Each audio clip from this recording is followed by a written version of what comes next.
할렐루야. 점심 식사 맛있게 하셨습니까? 예, 우리는 오늘 오전에 시편 145편의 말씀을 영원한 노래라는 제목으로 함께 나누었습니다. 우리 부서별로 이제 성탄절 우리 특별한 찬양의 예물을 올려드리기 위해서 이제 연습하는 소리들이 막 들렸는데요. 너무나 듣기가 좋더라고요. 우리들은 모든 것을 주를 찬양함으로 승화시켜내는 사람들, 그러니까 굉장히 독특한 사실은 사람들인 거죠. 모든 일, 슬픈 일이든 기쁜 일이든 하나님 앞에 영광을 돌리는 찬양으로 승화를 시켜내는 사람들이다.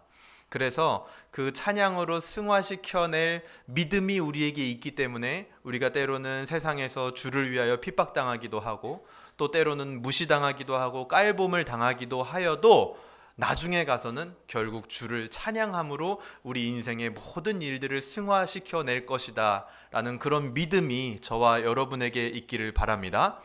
오늘은 이제 매월 마지막 주 우리 교회사 강의를 하는 날인데요. 오늘 제가 마지막 설교라고 해서 특별히 뭘 준비한 게 아닙니다. 그냥 원래 하던 교회사 그냥 계속 강의를 할 거예요. 그러니까 너무 과한 기대는 하지 마시고요. 그냥 여전히 그냥 좀 지루하면서 그냥 여전히 좀 뭔 말인지 이해할 수 없는 그런 그냥 교회 역사 이야기 듣게 될 겁니다. 지난주 수요일 날도 제가 수요일 마지막 예배였지만 그냥 원래 창세기 해오던 대로 그냥 쭉 설교를 했거든요. 그러니까 우리는 항상 그런 사람들인 것 같습니다. 그냥 원래 해오던 대로 우리의 일들을 하면 되는 거죠. 어떤 상황과 환경에 의해서 특별히 뭘 자꾸만 하는 게 아니라 원래 해오던 일들을 꾸준히 하는 겁니다. 거기서 하나님의 섭리와 역사가 발견되는 거죠. 오늘 중세교회사 사실은 맨 마지막 파트인데 제가 한 인물을 소개를 할 건데 그 인물 속에서도 나타나는 게 뭐냐? 그냥 꾸준히 자기의 일을 해 나아갈 때 하나님께서 역사 가운데 그를 어떻게 들어서 쓰시는지, 그리고 그 일이 얼마나 능력이 있고 힘이 있는 일인지 우리는 보게 될 겁니다. 우리가 중세교회사에서 이제 맨 처음 교황제도부터 시작을 해서 지난 시간에 중세 수도원까지 십자군 운동, 중간에 권력 다툼 이런 굵직굵직한 사건들을 중세교회사를 통해서 살펴봤습니다. 그래서 이것이 중세교회의 이야기들을 전부 다 담았다고는 할 수 없겠죠. 중세교회의 역사가 한 1000년 가까이 되는데요. 근데 하지만 이 정도만 우리가 흐름으로 알고 있어도 중세교회에 이런 식으로 역사가 흘러갔구나 하는 것들을 한번 정리해 볼 수 있는 시간이었습니다. 오늘은 이제 중세교회의 마지막 시간으로 제가 제목을 이렇게 붙여봤습니다. 바로 여명의 시대. 우리 한번 따라해 보도록 할까요? 여명의 시대. 여명이라는 게 무슨 뜻이죠? 아침이 다가오는 새벽에 뜨는 희미한 빛을 말합니다. 그래서 저는 보지 못했지만 옛날에 여명의 눈동자 이런 드라마도 있었죠, 그렇죠? 여명의 시대. 이게 바로 중세 교회사의 마지막을 한마디로 표현을 했을 때 이 중세의 마지막은 여명의 시대다, 그렇게 이야기할 수 있을 것 같습니다. 그야말로 중세 교회사 다음은 종교개혁사거든요. 종교개혁의 시대가 도래하기 전에 종교개혁에 씨앗을 뿌린 사람들이 있었다라는 겁니다. 이 사람들을 뭐라고 하냐면요, 전 종교개혁자들이라고 표현을 합니다. 우리가 알고 있는 종교개혁자들은 이제 마틴 루터나 존 칼빈 같은 사람들을 알고 있는데 그 이전에 전 종교개혁자들이 있었다라는 거예요. 그들을 향한 하나님의 섭리를 오늘 보게 될 겁니다. 그리고 그들을 이야기를 할 때, 이 전 종교개혁자들을 이야기를 할 때 여러 사람들이 있겠죠. 누구 대표적으로. 근데 그런 후보군들을 뽑을 때 반드시 빠지지 않고 어떤 기준으로 봐도 다 들어가는 사람이 있어요. 그 사람이 누구냐면 바로 우리가 오늘 보게 될 존 위클리프라는 사람입니다. 이 존 위클리프는요, 1330년부터 1384년까지 활동했던 14세기의 개혁자입니다. 전 종교개혁자에 속하죠. 1517년 마틴 루터가 95개조 반박문을 비텐베르크 성당에 붙이기 벌써 몇 년 전이에요? 한 200년 전에 이미 활동을 했던 사람입니다. 이때 당시에 이제 배경은 마틴 루터 95개조 반박문 200년 전이고요. 또 대분열의 시기였습니다. 이 대분열의 시기라는 건 뭐냐면 1309년부터 1376년까지 아비뇽 유수, 그러니까 교황이, 프랑스 출신의 교황이 선발이 된 거예요. 로마 가톨릭 교회의 교황으로. 그러니까 이 교황이요, 나는 로마에서 교회들을 다스리는 게 아니라 내 고향인 프랑스로 가서 가톨릭 교회들을 좀 다스리고 싶다 해서 프랑스로 가버려요. 프랑스 아비뇽 지역으로. 근데 지금까지 한 번도 교황이 그랬던 적이 없거든요. 그래서 로마 지역에서는 교황이 어떻게 로마에 있는 교회를 비울 수가 있냐, 그래서 프랑스로 간 교황 우리는 인정 안 한다, 로마에서 다시 우리는 교황 세운다 해가지고 로마에서도 교황을 세워버려요. 그래서 둘이 다툽니다. 프랑스 교황과 로마 교황이.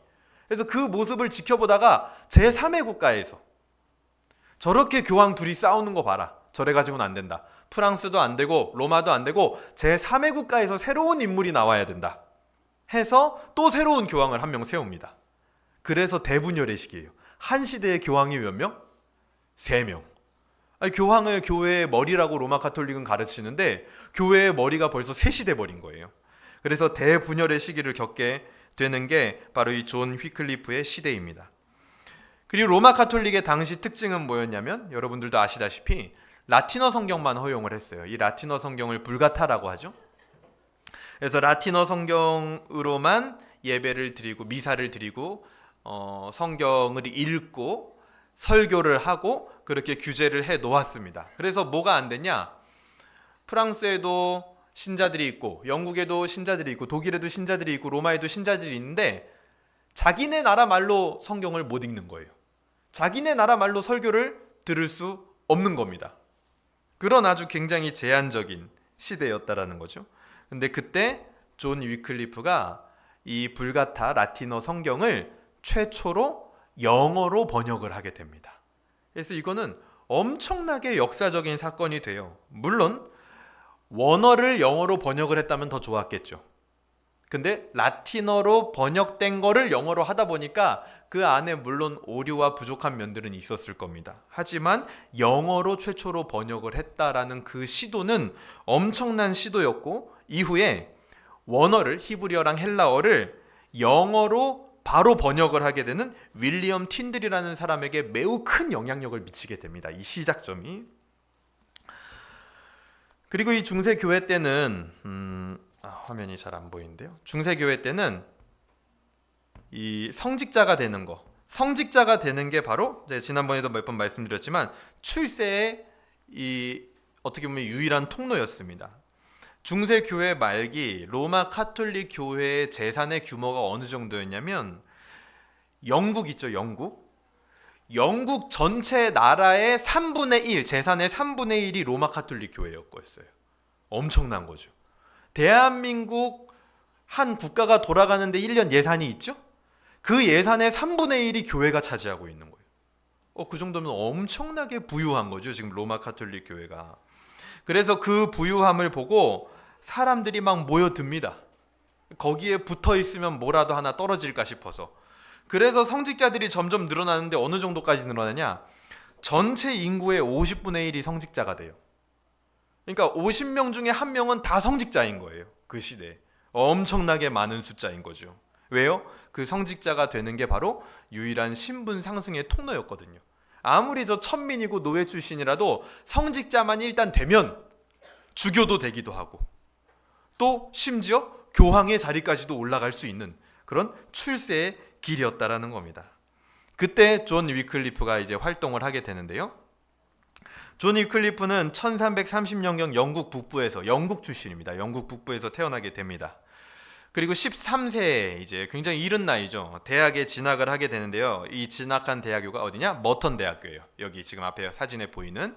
그래서 이 머턴 대학교는 지금까지도 영국에서 가장 오래된 학교로 저는 알고 있습니다. 대학 중에. 그래서 머턴 대학교로 진학을 하는데, 그 머턴 대학교에서 토머스 브라드 워딘이라는 교수이자 감독에게 성경에서 말하는 복음의 진리를 전해 듣게 됩니다. 전도가 된 거죠. 물론 자기의 교적은 로마 카톨릭 교회에 속해 있었겠지만 진짜 참된 복음, 값없이 주어지는 예수 그리스도의 그 복음을 교수로부터 듣게 되고 자유와 감격을 이 존 휘클리프가 느끼게 됩니다. 그러니까 대학에서 누구를 만나서? 교수를 만남으로 인하여서. 세상에서도요, 이 사회적 자산의 중요성을 굉장히 강조합니다, 여러분. 우리가 가지고 있는 현금이나 부동산, 이런 내가 가진 재물의 자산, 그것도 물론 중요하죠. 근데 하지만 그거보다 사실은 그것을 형성하기 이전에 굉장히 더 중요한 개념으로 세상 사람들은 뭐라고 가르치냐면요, 사회적 자산이 굉장히 중요하다. 그래서 대학이라는 것은 단순히 학벌을 위해서 가는 게 아니라, 그 정도로 생각하고 있다면 그거는 지금 굉장히 사실은 시대를 역행하는 발상인 거예요. 뒤처져 있는 발상인 겁니다. 이제는요, 대학을 물론 옛날에도 그랬죠. 학벌로만 가는 게 아니라 뭐예요? 비슷한 성취를 경험한 비슷한 또래들끼리 함께 모여 있는 거, 그게 굉장히 중요하다라는 거예요. 나랑 비슷한 성취를 경험한 비슷한 또래들을 만나봐야 된다라는 거예요. 그래서 그들과 대화를 하고 그들과 생각을 교류하는 거, 그거 자체가 굉장히 중요한 사회적 자산, 밑거름이 된다라는 거죠. 성공을 위한 중요한 밑거름이 된다라고 세상도 가르칩니다. 마찬가지 우리 그리스도인들에게도 이 사회적 자산은 굉장히 중요합니다. 근데 다만 우리는 성공을 위해서가 아니라 무엇을 위하여? 하나님의 나라를 위하여 이 사회적 자산이 우리에게도 필요하다라는 거예요. 세상과는 나아가는 방향이 다른 거죠. 그래서 저는 생각을 합니다. 만약에 우리 아이들 중에 누군가가 공립학교를, 공교육을 가야 한다면 단순히 학업과 사회성을 위해서 가는 것이 아니라 뭐예요? 전도하기 위하여, 하나님의 나라를 위하여 가는 것이다라고 한다면 그것은 이유가 될 수 있을 겁니다. 왜요? 초등학생은 초등학생이 전도해야 돼요. 제가 아무리 봐도. 중학생은 중학생이 전도해야 됩니다. 고등학생은 고등학생이 전도를 해야 되는 거예요. 대학생은 대학생이 전도를 해야겠죠. 청년은 청년이 전도해야 될 겁니다. 그 회사에 다니는 사람은 그 회사에 다니는 사람이 전도를 하는 거예요. 그래서 우리는 이 사회적 자산이 중요하다라고 하지만 완전히 그 생각의 근원과 방향이 달라야 한다는 것이죠. 그래서 하나님은요, 매우 많은 경우에 인간관계를 통해서 섭리하심을 성경을 통해서 보여주셨습니다. 우리 다니엘서를 보면요, 한번 같이 읽어볼까요? 시작. 이 다니엘로 하여금 환관장에게 은혜와 긍휼을 얻게 하신지라. 하나님이 다니엘로 하여금 누구에게요? 환관장에게 뭘 얻었다고요? 은혜와 긍휼을 얻게 하셨다. 배후에서 하나님이 일하시지만 이 땅에 눈에 보이는 현실 속에서는 다니엘이 누구를 통하여, 어떤 인간관계를 통하여? 환관장을 통하여 은혜를 얻게 하셨다라는 겁니다. 인간관계를 통한 하나님의 섭리인 거죠. 다니엘서만 그런 게 아닙니다. 에스더서도 한번 볼까요? 우리 한번 읽어보겠습니다. 시작. 헤게가 이 처녀를 좋게 보고 은혜를 베풀어 몸을 정결하게 할 물품과 일용품을 고추며. 자, 여기서 이 처녀가 에스더예요. 에스더도 아하수에로 왕에게 나아가기까지 하나님께서 배후에 역사하셨지만 누구를 통해서? 헤게라는 왕궁 내시에게 잘 보이게 했다라는 거예요. 심지어 이 본문은 히브리어 원어로 보면은요, 헤게가 이 처녀를 좋게 보고 할 때 이 보고가요, 그냥 단순히 이 사람이 좋게 봤다라는 뜻이 아니라 에스더가 굉장히 노력과 정성을 다해서 그 사람에게 호감을 얻어냈다라는 의미를 포함하고 있습니다. 인간관계를 통해서 하나님은 섭리하신다라는 겁니다. 이뿐만이 아니라 사도행전 16장 33절에도 보면은요, 바울이 감옥에 갇혔을 때 지진이 나고 옥문이 열리게 되죠. 그때 그 감옥을 관리하던 간수가 죄수들이 도망한 줄 알고 자결하려고 합니다. 그때 바울이 그 자결을 말리게 되죠. 그리고 그 간수가 예수 그리스도의 복음을 듣게 되고 그 온 가족이 세례를 받게 되는 일들을 우리는 알 겁니다. 그리고 그 간수가 결국에는 어떻게 돼요? 바울의 같은 한 교회의 멤버가 되어버리죠. 인간관계를 통해서 하나님은 섭리하신다라는 거예요. 그 일이 오늘 존 휘클리프에게도 일어난 겁니다. 대학교에 가서 누구를 만났다고요? 토머스 브라드 워딘이라는 교수에게 복음을 전해 듣게 되었고 참 복음의 맛을 알게 되었다라는 거죠. 그리고 나서 1347년부터 1350년까지 유럽에 아주 비극적인 사건이 일어나게 되죠. 뭡니까? 흑사병. 흑사병이 유럽을 강타하며 유럽 인구의 3분의 1이 죽게 됩니다. 그래서 이 충격적인 사건으로 인해서 이 휘클리프가 어쩔 수 없이 대학교 학업을 중단을 하게 됩니다. 그러면서 그 사람들이 죽어나가는 그 허망한 모습을 보면서 휘클리프가요, 인생에 굉장히 진지한 성찰을 하게 됩니다. 뭐예요? 난 앞으로 뭘 하고 살아야 될까? 내 인생이 이 죽음 앞에 어떤 의미를 가질 수 있을까? 사람이 참 연약하구나. 그 고민 끝에 이 휘클리프는 죽음과 복음 앞에서 말씀대로 살기로, 진리에 자신의 인생을 드리기로 결심을 합니다. 그리고 나서 그 뒤로 옥스퍼드에서 목회자로서 설교자와 가르치는 일을 하기 시작하게 되는데요. 이때 사역을 하면서 휘클리프는 단순히 로마 카톨릭하고 있는 교리적 논쟁을 넘어서서 교회 개혁을 주도하는 그런 밑거름을 갖추는 시간을 가지게 돼요. 사역을 하면서. 그래서 오늘날 교회가 어떤 문제가 있을까? 이것들을 어떻게 하면 바꿔갈 수 있을까? 이런 문화들을 어떻게 하면 더 건강한 문화로 바꿔갈 수 있을까?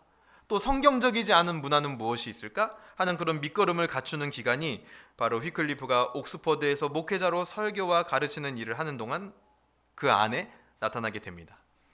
근데 그때 이제 저작 활동도 하고 또 논문 발표도 하고 설교를 하면서 이 로마 카톨릭의 교리에 대해서, 잘못하고 있는 거에 대해서 비판을 많이 했겠죠, 휘클리프가. 근데 그런 휘클리프를 누가 도왔냐?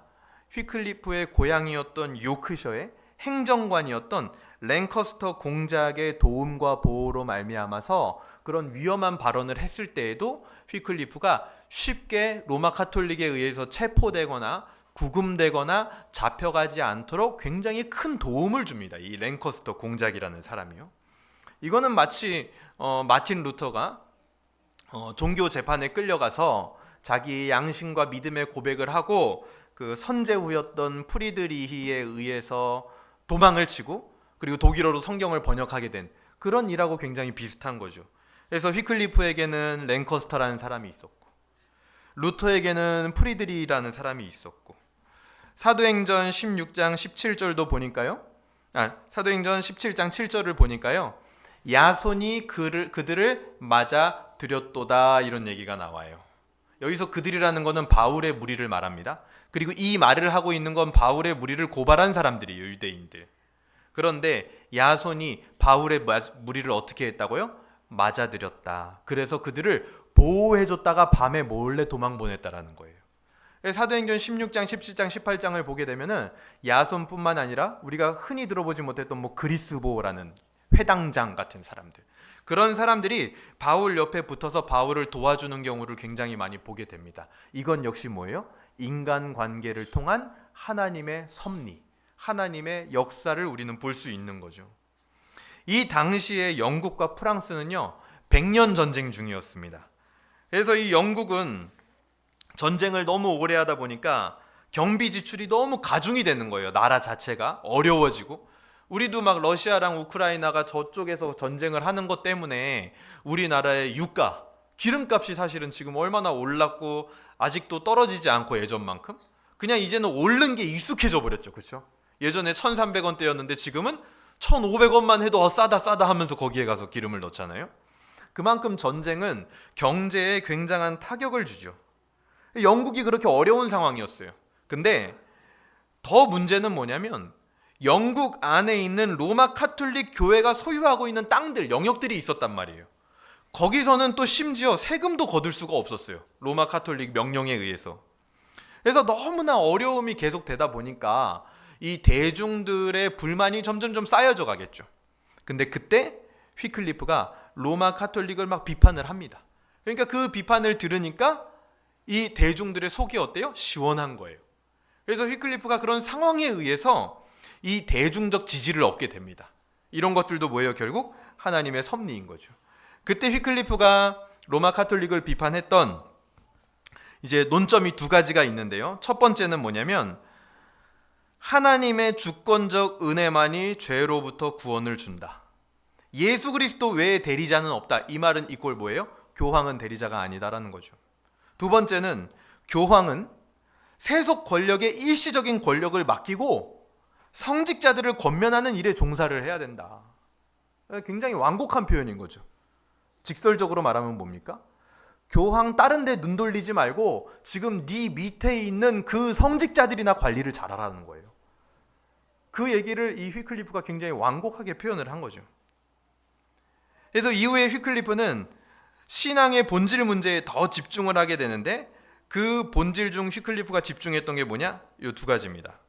첫 번째는 성찬, 두 번째는 면죄부의 문제였어요. 성찬에 대해서는 이렇게 얘기합니다. 누구도 미사에서 예수님의 몸을 다시 만들어낼 수 없다. 그 집례자에 상관없이 이 성체, 그러니까 오늘날로 말하면 우리가 그 떡을 말하는 거죠. 우리가 때는 그 성체를 믿는 믿음으로 영적으로 그리스도를 받게 되는 것이다. 믿음에 의해 영적으로 그리스도를 받게 된다. 그러니까 오늘날 우리가 이제 성찬을 하고 있는 영적 임재설의 가장 초창기 파트가 되는 거예요. 저게 영적으로 그리스도의 몸을 받게 되는 거다. 뭘로? 믿음으로. 두 번째는 뭡니까? 두 번째는 면죄부에 대해서였죠. 면죄부에 대해서는 뭐라 그랬냐? 하나님의 선물을 값싸게 만들어버리는 보답이다 라고 얘기를 했습니다. 여기서 이제 보답이라는 말이 있죠. 저 두 번째 맨 뒤에 보면 보답. 이 보답이라는 말이요, 라틴어로 보면 뭐라고 돼 있냐면 호의를 위한 호의다 이렇게 돼 있어요. 그러니까 우리말로 더 쉽게 얘기를 해드리면요, 이거예요. 주고받는 거. 영어로 하면 give and take. 하나님의 은혜라는 것을 지금 너희가 면죄부로 give and take로 만들어 버렸다라는 거예요. 그것이 너무나 큰 로마 카톨릭 교회의 잘못이었다라는 거죠. 여러분 생각해 보세요. 자신이 하나님께 뭘 받았는지를 진짜 알고 있다면 감히 보답이라는 말은 쓸 수 없을 겁니다. 우리도 마찬가지예요. 내가 하나님에게 뭘 받았는지를 알고 있다면 감히 하나님 앞에 보답한다라는 말은 우리는 못할 겁니다. 내가 뭘 받았는지 안다면. 이제 우리는 하나님의 은혜에 대한 보답을 위하여 살아가는 사람들이 아닙니다, 여러분. 생각의 구조를 바꾸셔야 돼요. 그 하나님의 은혜가 감사하니까 보답합시다, 이게 아니에요. 우리는 할 수도 없습니다, 보답을. 우리가 해야 되는 건 뭡니까? 인간의 제일된 목적이 무엇입니까? 그 은혜 자체에 대하여 영광을 돌리는 거예요, 그냥. 그리고 뭡니까? 두 번째? 이게 어떻게 보면 저는 더 중요하다고 보는데요. 하나님을 즐거워하는 거예요. 영원토록. 그게 인간의 제일된 목적으로 우리 신앙의 선배들이 소요리 문답에서 가르쳤죠. 너희는 그냥 영광을 돌려라, 하나님 앞에. 무슨 보답을 하는 게 아니라.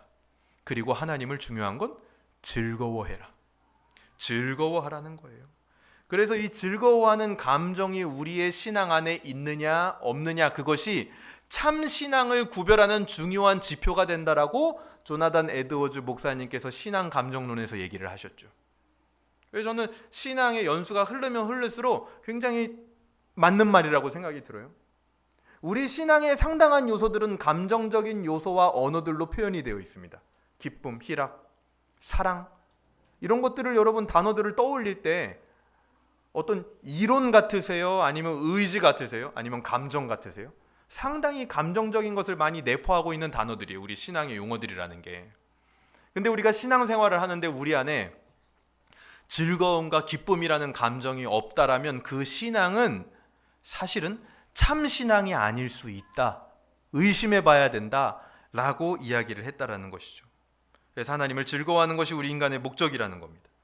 그 당시에 영국 교회는요, 로마 교황을 지지를 했습니다.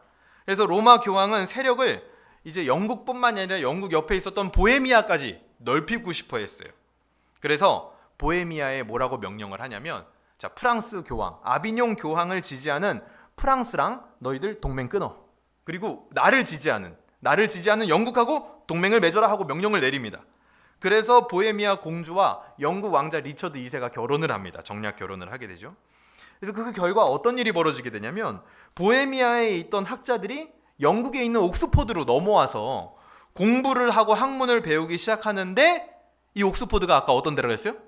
휘클리프가 목회자로서 사역을 하고 있는 곳이라고 했죠. 그래서 이 보헤미아에 있는 로마 카톨릭 학자들이요, 영국 옥스포드에 와가지고 휘클리프의 영향을 굉장히 강하게 받게 돼요. 그래서 거기서 성경적 진리, 그야말로 복음의 맛을 보게 돼요. 복음의 맛을. 그래서 그들이 그것을 맛본 보헤미아 학자들이 진리에 감동해서 다시 보헤미아에 돌아가서 그 복음을 전하게 되고, 그 후에 휘클리프의 라틴어 저작들이 온 유럽에 퍼지게 되는 계기가 됩니다. 그리고 그 보헤미아에 누가 있었냐면, 여러분 혹시 들어보셨을지 모르겠지만 얀 후스라고 하는 전 종교개혁자 중에 휘클리프 다음으로 유명한 사람이에요. 다음이라고 할 수도 없어요. 그냥 다만 나이가 어렸을 뿐입니다. 얀 후스라고 하는 전 종교개혁자이면서 순교자, 그가 바로 그 보헤미아에서 그 이야기를 듣고 영향을 강하게 받게 됩니다. 그래서 얀 후스라는 사람이 보헤미아에서 세워지면서 보헤미아도 종교개혁의 노선으로 들어가 버리게 되는 겁니다. 이와 같이 우리 신앙생활에 있어서, 우리 인생에 있어서 가장 가치 있는 일은 바로 사람을 세우는 겁니다. 사람을 세우면 나라가 바뀌어요. 사람이 준비가 되면 교회가 바뀝니다. 사람이 있으면요, 그 사람 안에서 뭐 온갖 프로그램과 교회 사역들, 구제와 봉사, 이런 것들이 다 나와지는 거예요. 우리는요, 단순히 사람이 중요하다 이것을 넘어서 사람을, 세상에서도 사람이 중요하다라고는 얘기는 하잖아요. 사람이 먼저다, 뭐 사람이 중요하다, 이런 얘기 하잖아요. 근데 우리는 그 정도로 보는 게 아니에요. 우리는 뭐냐면 사람이 중요하다 이 정도가 아니라 사람을 하나님의 사람으로 어떻게 세워갈 것이냐, 하나님의 사람으로 그 사람을 세워가는 것, 그것이 바로 세상에서 가장 가치 있는 일이며, 그것이 바로 뭐예요? 교회를 세워가는 일이 되는 겁니다. 누가복음 19장 10절 한번 같이 읽어보겠습니다. 시작. 인자가 온 것은 잃어버린 자를 찾아 구원하려 함이니라. 예수님이 이 세상에 온 이유는 뭡니까? 잃어버린 자, 사람을 찾기 위하여, 사람을 예수님 믿는 사람으로, 하나님의 자녀로, 하나님의 백성으로 세우기 위하여 예수님도 이 땅에 오셨다라는 거죠. 그렇게 휘클리프를 통하여 얀 후스라는 사람이 세워지며, 사람이 준비되는 것이 얼마나 중요하구나. 그래서 하나님은 항상 사람과 사람 사이의 관계, 사람이 사람을 세우는 것, 그것을 통해서 역사를 이끌어 나가는 섭리를 하고 계신다라는 거죠. 1381년 두 번의 종교회의가 벌어지게 됩니다.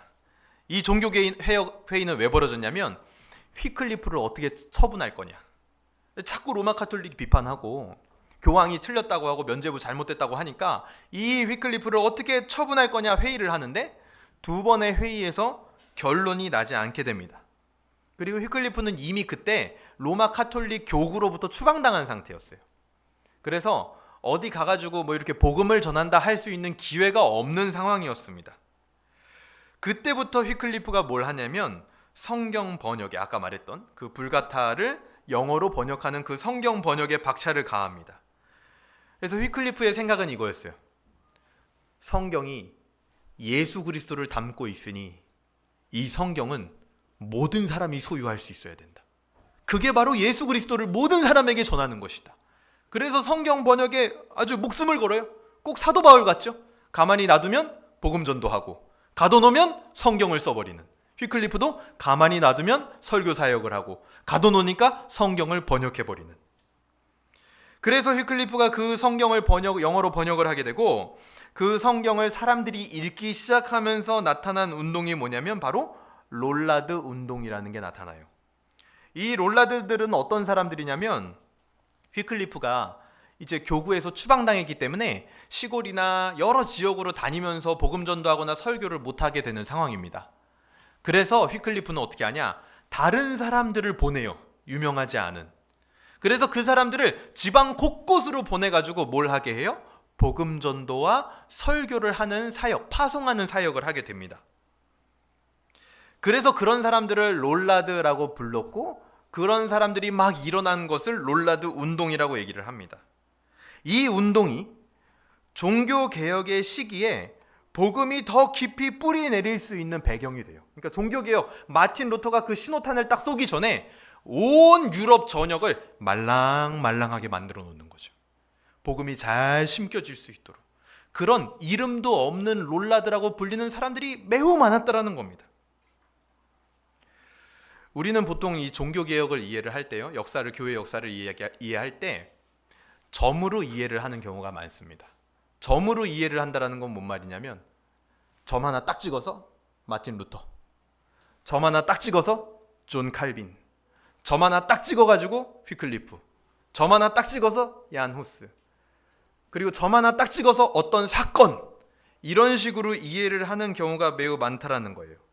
근데 하지만 그 점들은 결국에는 제가 방금 말씀드린 이름도 없었던 이 롤라드라고 하는 사람들, 이들이 선이 되는 거예요. 그 점과 점을 연결하는 선이 되는 겁니다. 작은 점들이 돼서 선으로 연결이 되었기 때문에 또 다른 점으로 역사는 이동할 수 있게 되는 거예요. 종교개혁의 열매가 그렇게 맺어지는 거죠. 마찬가지 우리의 신앙이 그러해야 합니다. 여러분, 우리의 신앙을요, 여러분, 점으로만 신앙생활 하시면 안 돼요. 점 하나 딱 찍어서 이때 이런 일, 점 하나 딱 찍어서 이때 하나님이 은혜 주셨지, 점 하나 딱 찍어가지고 이때 이렇게 하면 되겠지. 아니, 신앙의 연속성이 없어요. 우리는 반드시 선으로, 점에서 점으로 넘어가는 선으로 신앙생활을 해야 되는 거예요. 이렇게 단기 선교 갔다 왔죠? 이거는 어떻게 보면 점입니다. 우리 인생의 점. 그 점으로 다음 점으로 그 점이 다음 점으로 이동하기까지의 선을 어떻게 만들어 갈 것이냐. 그게 사실은 우리 신앙의 굉장히 중요한 포인트예요. 단기 선교 갔다 온 모든 분들에게 제가 말씀드리고 싶습니다. 은혜 받았다면 이제는 그 은혜의 점을 어떻게 내 삶의 선으로 연결시켜 갈 것인가, 그거를 여러분은 이제 고민을 하셔야 돼요. 누군가에게는 선교 동원가로서의 부르심이 있을 수도 있습니다. 다음 점을 만들기 위하여 수많은 사람들을 불러내는 거죠. 선교 가야 된다. 우린 전도해야 된다. 선으로 살아야 되는 거예요. 선으로. 우리는 스포츠에서도, 운동 경기에서도요, 제일 중요한 게 뭐냐, 점으로 운동하는 사람들은요 결국 프로가 못 돼요. 하지만 선으로 운동하는 사람들은 프로가 됩니다. 왜요? 점으로 운동하는 사람들은 그 딱 동작만 할 줄 알거든요. 근데 선으로 운동한다라는 건 뭐예요? 그 동작 한 뒤에 내가 뭘 해야 되는지 아는 사람들이에요. 이것이 우리 신앙에서 굉장히 중요한 지점이고, 저 개인적으로도 제가 목회를 할 때 굉장히 중요한 지점으로 여기는 부분입니다.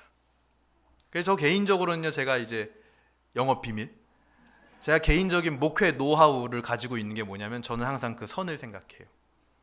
청년부 수련회를 했다? 수련회에서 은혜 받았다? 보통 거기서 끝나요. 아, 은혜 받아서 이번에 너무 좋았다.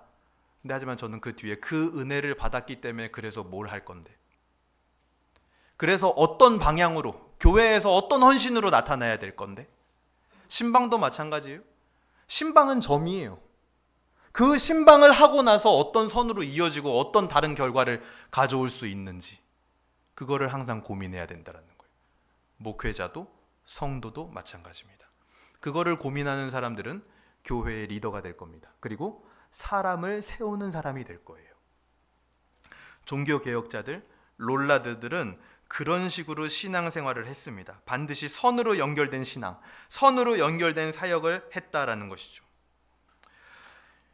위클리프는 이런 인생을 살면서, 종교개혁이 200년 뒤에 일어나거든요. 그 200년 뒤에 있을 종교개혁을 예상을 했을까요, 여러분? 어땠을 것 같으세요? 전혀 예상 못했을 겁니다. 아니요, 어떤 면에서는 종교개혁에 대한 생각이 아예 없었을 거예요. 실제로 전 종교개혁 시대에 활동했던 그 개혁자들의 저술이나 작품을 이렇게 보게 되면, 그들이 고백하는 내용을 보게 되면 그렇게 막 로마 가톨릭을 뒤집어 엎고 막 이제 새로 뭘 해야 된다, 이런 생각을 가진 사람들이 많이 없었어요. 막 종교개혁을 해야 된다, 이런 생각 자체가 없었다라는 거죠. 그들은 뭐예요, 그러면? 그저 자신에게 맡겨진 길을 그냥 묵묵히 가는 사람들이었습니다. 무엇을 해야지, 무엇을 이루어야지가 아니라 진리의 길을 발견했기 때문에, 그리고 거기서 예수 그리스도의 사랑으로 자기가 강권됐기 때문에 그 길을 갈 수밖에 없었고, 그 길을 묵묵히 걸어갔던 겁니다. 우리 히브리서 12장 2절 오늘 본문인데요, 한번 읽어보도록 하겠습니다. 시작. 믿음의 주요 또 온전하게 하시는 이인 예수를 바라보자. 그는 그 앞에 있는 기쁨을 위하여 십자가를 참으사 부끄러움을 개의치 아니하시더니 하나님 보좌 우편에 앉으셨느니라. 아멘. 뭐라 그럽니까? 예수를 바라보자. 그리고 1절에서 마지막에는 뭐라 그러냐면 히브리서에서 우리 앞에 당한 경주를 하며, 그러니까 우리 인생을 하나의 경주로 쳤을 때 이 휘클리프나 바울 같은 사람들은 그냥 뭘 한 거예요? 믿음의 주요 온전케 하시는 이인 예수를 바라보고 그냥 나아간 겁니다. 무슨 내가 종교개혁을 해야지 어떻게 해야지 이게 아니라 그냥 예수님을 보고 거기에 끌려간 거예요. 근데 그 끌려갈 때 동력은 뭡니까 이거죠? 그리스도의 사랑이 우리를 강권하시는도다. 예수 그리스도의 그 사랑에 동기부여 받아서 예수님만 보고 갔다라는 거예요. 그렇게 그냥 선으로 살아가는 겁니다. 작은 점으로 살아가는 거죠. 근데 하지만 세상은 우리에게 뭐라고 합니까? 우리 보러 점이 돼야 된다라고 얘기를 하죠. 너가 큰 점이 돼야 돼. 그래서 그 점이 되기 위하여 수많은 사람들이 경쟁을 합니다. 근데 하지만 우리는 어떻게 살아야 된다고요? 그 점은 하나님에게 맡겨드리는 거예요. 그리고 그 하나님의 역사를 이어가는 작은 점들의 모임인 선이 되면 된다라는 거예요. 예수를 바라보며 사랑으로 강권되며 그 길을 묵묵히 가면 된다라는 겁니다. 웨스트민스터 신앙고백서 7항에 보게 되면은요, 섭리 파트죠. 이렇게 얘기를 합니다. 하나님의 섭리가 일반적으로 모든 피조물들에게 미치는 것처럼 하나님은 가장 특별한 방식을 따라 그의 섭리로 자기 교회를 돌보시며 모든 일을 교회에 유익이 되게 처리하신다. 이렇게 얘기를 해요. 존 휘클리프. 제가 이 존 휘클리프 이야기를 막 쭉 읽고 생각하고 그러면서요, 그냥 딱 제 머릿속에 처음 들었던 생각이 뭐냐면요, 나랑 진짜, 그러니까 존 휘클리프 이름부터 어때요? 우리랑 굉장히 거리 멀어 보이죠. 존 휘클리프 5글자예요. 영어로 하면 더 길어요. 그렇죠? 이름부터 우리와 거리가 멀어 보이는 존 휘클리프, 그 한 사람의 순종과 진리를 따름이 오늘 우리에게도 영향을 미치고 있다는 겁니다. 하나님의 놀라운 섭리가 그야말로 온 세상을 지배하고 있는 것 같아요. 이 휘클리프라는 한 사람의 인생만 보더라도 우리의 발걸음도 작아 보여도 이 모든 것이 결국 교회를 이롭게 하는 하나님의 섭리가 될 줄로 믿습니다. 오늘 이 역사의 이야기에서 나타난 하나님의 마음은 무엇입니까? 자기에게 맡겨진 사명을 묵묵히 감당하는 사람들, 그리고 하나님이 부르셨을 때 큰 점이 아니더라도 기꺼이 작은 점과 선이 될 사람들을 하나님은 찾으시는 겁니다. 그들을 통해 하나님의 나라는 완성돼 갑니다. 종말을 향해 흘러가는 겁니다. 우리가 종말을 향해 흘러간다라고 했을 때 종말을 바라보는, 이 세상을 바라보는 그리스도적 관점은 무엇입니까? 우리가 자꾸만 종말, 요즘 전쟁도 나고 막 그러니까 종말 하면은요, 막 살기 어려워지고 핍박이 가득해지고 환란이 가득 차고 막 엉망진창이 되는, 끝장나는 그런 관점으로 이 세상을 바라보는 경우들이 굉장히 많아요. 그리스도인들도. 그래서 막 불안해하고, 그래서 막 뭐 이거 하면 안 되고 저거 하면 안 되고 이거 선택해야 잘해야 된다, 막 이런 분위기가 굉장히 많은데, 우리는 그런 관점으로 이 세상 바라보지 않습니다. 성경이 그렇게 우리에게 얘기하지 않아요. 우리에게 있어서 종말은 거꾸로 생각해 보세요. 하나님의 나라가 점점점 더 완성돼 가는 겁니다. 종말에 가까워질수록 하나님의 나라가 더 완성됐구나. 그래서 이제 완전히 완성된 하나님의 나라가 이제 오는 거예요. 끝나면. 우리는 그런 믿음의 눈이 있어야 됩니다. 그래야 기꺼이 이 세상에서, 이 땅에서 선으로 살아갈 수 있는 거죠. 오늘 말씀을 어떻게 적용할 수 있을까요? 오늘 우리가 아까 읽었던 히브리서 12장 2절의 말씀처럼 믿음의 주께서 사랑으로 나에게 강권하는 것은 무엇인가? 한번 여러분 기도하며 생각해 보실 수 있으면 좋겠습니다. 그래서 이제는 우리가 노예로서의 순종이 아닙니다. 이제 연말이 되고 내년 2024년도를 준비하면서 아마 순종해야 될 것들이 많을 겁니다. 우리가 아까 막 작별 인사하고 하면서 눈물 흘렸지만 그 눈물은요, 그냥 짧은 거예요. 중요한 거는 우리 교회가 직면한 현실이죠. 그리고 당장에 우리 교회를 세워가야 한다는 겁니다. 그게 현실인 거예요. 그게 우리가 집중해야 될 거란 말이죠. 그때 여러분, 노예처럼 순종하지 마세요. 그거는요, 죄의 종들이나 그렇게 하는 겁니다. 우리는 뭐예요, 이제? 양자된 기쁨. 우리를 온전하게 하신 그 믿음의 주 예수 그리스도를 바라보면서 양자된 기쁨에 순종을 해야 되는 거예요. 우리는 아버지가 나를 믿고 맡겨주신 그 미션, 그거를 감당하는 기쁨으로 우리는 순종해야 되고, 그렇게 순종해야 될 영역은 무엇인가 기도해 봤으면 좋겠습니다. 마지막으로 오늘 인간관계에 대한 섭리를 계속 얘기를 했죠. 특별히 내가 인간관계 속에서 발견해야 할 하나님의 섭리는 무엇인가, 여러분 끊임없이 기도하시길 바랍니다. 여러분이 사회에서 만나는 모든 사람들을 향하여 하나님의 섭리가 있을 줄 누가 알겠습니까? 휘클리프가 그 교수를 만났던 것처럼, 휘클리프는 의도하지 않았지만 휘클리프의 사상을 통하여 얀 후스라는 종교개혁자, 순교자가 세워졌던 것처럼, 그리고 랭커스터라는 행정관이 휘클리프를 도왔던 것처럼, 루터에게는 선제후 프리드리히가 있었던 것처럼, 바울에게는 야손과 그리스도가 있었던 것처럼, 인간관계 가볍게 여겨서는 안 된다는 거예요. 내가 인간관계 속에서 발견해야 될 하나님의 섭리는 무엇인가 기도하고 적용할 수 있으면 좋겠습니다. 말씀을 정리하겠습니다.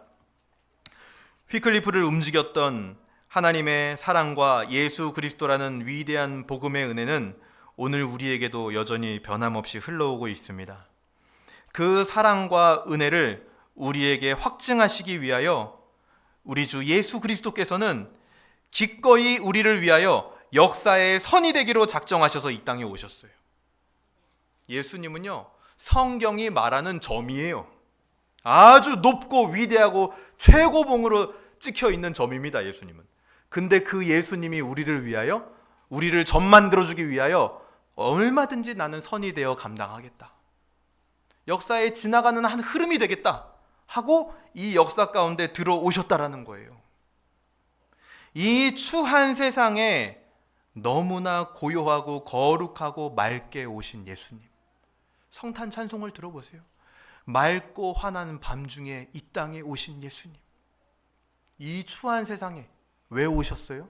바로 우리를 점으로 만들어 주시기 위하여 선이 되어 주신 거죠.